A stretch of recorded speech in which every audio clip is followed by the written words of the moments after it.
I started working on some problems for chapter 5 of Mendelson. Slow progress because I was doing theorems and I was doing also some other reading. At some point I hope to pick up momentum in working out a lot of these problems. I think they're important. The way Mendelson chapter 5 works, even though I've used Mendelson for chapter 1 of Baby Rudin, actually chapter 5 is more a review of like the first 4 chapters of Baby Rudin. But I'm going to do it all in one gulp because the beauty of this particular project is, since it's the second pass through analysis, anything is fair game. So if I could go do integration tomorrow. It doesn't really matter. I am still loosely trying to follow Baby Rudin, but in this case, I'm going to just do chapter 5 all in one big gulp. A bunch of problems. There's not a ton of problems, but there's enough to keep me busy. And right now I've gotten as far as the beginning of section 5.5, convergent sequences and Cauchy sequences. Lots of Archimedean property, which I love. I think it's very interesting. I'll give Baby Rudin a cameo in here because this is one of my pet peeves with Baby Rudin, that when I first read about the Archimedean property in Baby Rudin, which is Theorem 1.20a, I was like, I still don't get it, even though it seems very simple.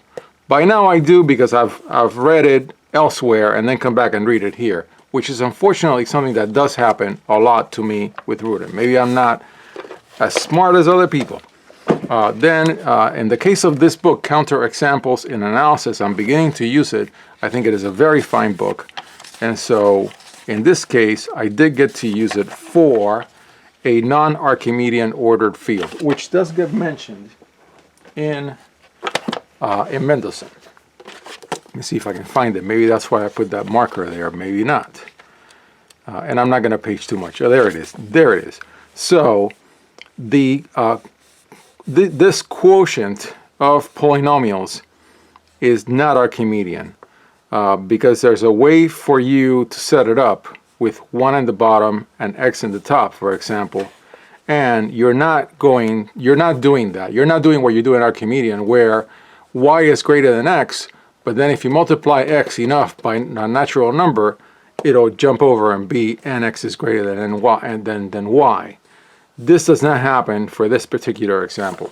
And it is described also here in the Counter Examples book. So I'm going to start making more use of this Counter Examples book as needed. There it is, another great Dover book. Then to the problems. This is going to be a short video because I have not done that many problems, and I got to do a lot more, and I want to do a lot more. So the beginning of chapter 5 is all the problems that I did. Rational numbers, the c squared equals to 6, c cubed equals 2, so proving that there are gaps in the rationals. Yeah, some more proofs having to do with gaps in the rationals. Proving things about gaps with Dedekind cuts, which is very interesting. I'm actually getting to learn by doing that.